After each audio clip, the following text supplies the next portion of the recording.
Why do we practice scales? You know that they're good warm-ups, and every good musician does practice scales. But what I'd like you to think of is that scales represent the ultimate diagnostic tool to your technique. A scale should have every aspect of its parts be perfect. The rhythm should be perfect, the notes should be perfect, your posture should be perfect, your fingering should be perfect, your hand positions should be perfect, and so on and so forth. Anything that's not perfect, you need to try to figure out why it isn't and improve on that. No two guitarists have the exact same technique or approaches, but what's important is that you need to find the way that works best for you. You need to emphasize your strengths and improve your weaknesses. And over time, scales can be your best friend. What I'd like to do today with this video is talk about various aspects of playing scales in hopes that you can find some things that maybe will help you to get to the next level as a player. The first element of scale playing that I'd like to analyze is your posture. It's very important to have the structure of your body work for you. By that, I mean your skeletal system. I'd like you to have the vertebrae in your back lined up on top of each other so that they support your upper body. It's very important to realize how heavy your head is. Your head weighs about as much as a bowling ball, believe it or not. And if you lean forward or lean to the left, then you have sort of broken the gravitational balance of your upper body, and then muscles have to take over to hold you up. But if you sit with good balance, with your head on top of your vertebrae, then you can use a minimal of muscle effort to hold your body up.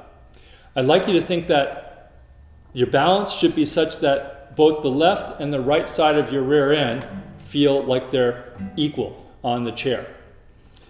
The next thing I'd like to analyze is the placement of your right foot.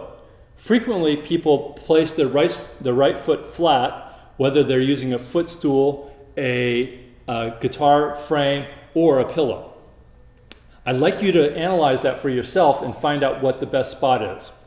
Generally, I find that if I have the right foot forward and flat on the ground, that tilts my body, my upper body, to the left somewhat. I find that if I bring my foot back like this, then I feel more centered and more stable.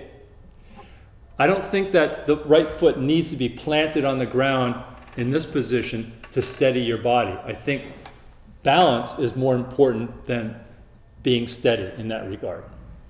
The second thing is, how high should the guitar be? Let me show you a way of figuring this out. Drop your left arm to your side like this, nice and relaxed. Move your arm from your elbow without changing your upper arm. This should put your hand in about this position. If the guitar support or your left leg on a footstool is at the correct height, then you should be in second or third position, as I am now. If the guitar is really high, that will make it easier to play in the upper positions, but as a result, you'll constantly be lifting up your shoulder from the deltoids to play in the lower positions. So perhaps for certain pieces, you might find that it's helpful to have the guitar higher than maybe normal, but for your basic position, I would suggest this as the height for your guitar. In addition, I'd like you to be aware of the alignment of your shoulders, your elbows, and your hips.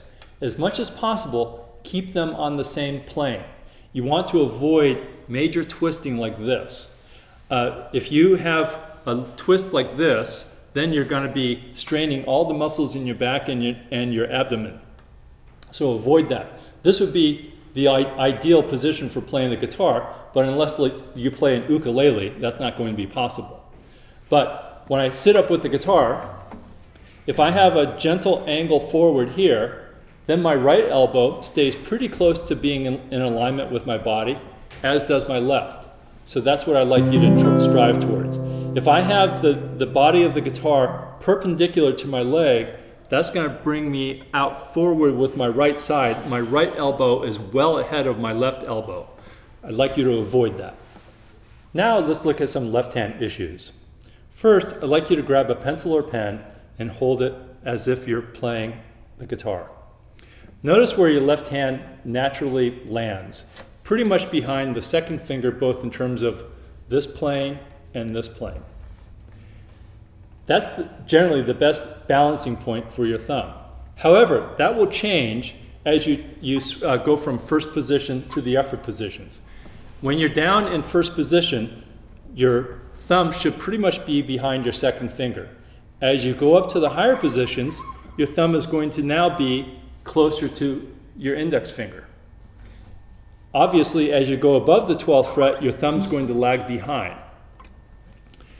Your thumb should also be free to move based on what string you're playing when you're playing scales. If you were to put your fingers on the 6th string and then move them up string by string, I'd like the curvature of your fingers to stay constant. Generally, I'd like you to think that there's 3 components that lead to you getting the correct amount of left hand pressure. One is, I want you to think of using the weight of your arm to hold down notes. Secondly, focus on your left biceps and have a gentle pull with your biceps. Third, light pressure with your thumb. I like to think 40% of the effort comes from my arm weight, 40% comes from my left bicep, and 20% comes from my thumb pressure. There's a great exercise I'd like you to show you to help you work on a number of left hand issues: consistency of your finger curvature, lightness of your thumb, and also easy shifting. So what I'd like you to do is to play the scale pattern without actually pressing down your fingers. So if I play the Segovia 2-octave C major scale, it would be this.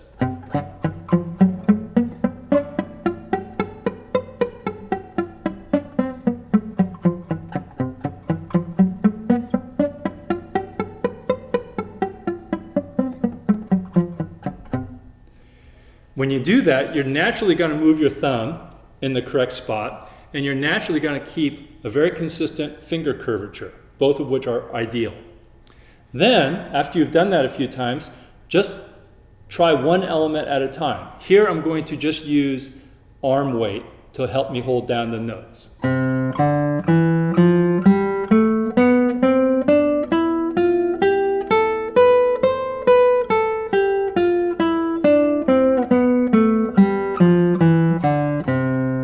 In that situation, I feel like I'm just dropping the weight of my arm on the string. Next, you can try exclusively using your biceps. In this case, I'm going to take my thumb off. I'm going to take my thumb off, not really focus on weight, and just pull with my arm.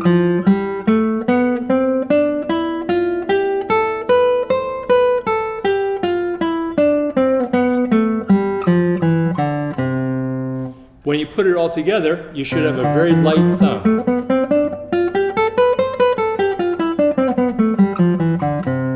That doesn't push harder than your fingers are pulling.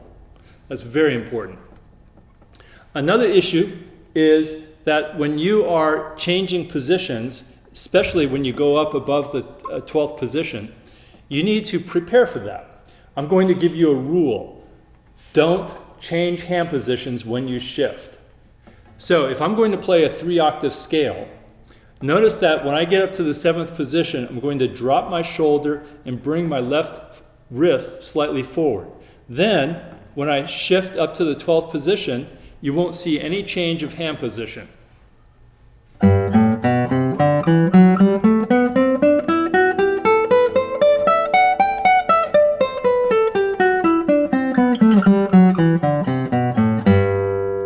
Done incorrectly, you might get something like this.